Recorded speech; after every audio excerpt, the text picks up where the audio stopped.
I never saw him again. I stayed away from Christmas and Thanksgiving for years after. It took my uncle 7 years to drink himself to death. First he lost his job, then his wife, and finally his driver's license. He just retreated to his house, had his bottles delivered. One night he tried to go downstairs to the basement and flew down the steep basement steps. My aunt would come by once a week to drop off food on the front porch, and she saw the mail and papers piled up. So they found him at the bottom of the stairs.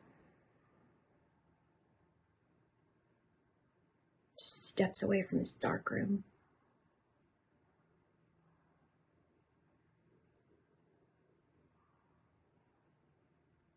Now that I'm older, there are some questions I would have liked to have asked him.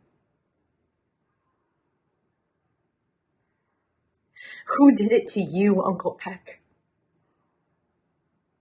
How old were you? Were you 11?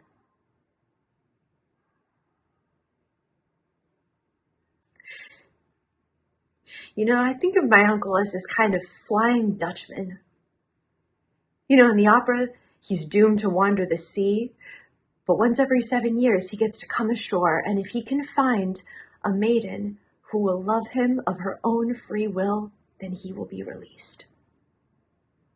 And I see my Uncle Peck behind the wheel of his 56 Chevy, just driving up and down the California coast in search of a young girl who of her own free will love him. Release him.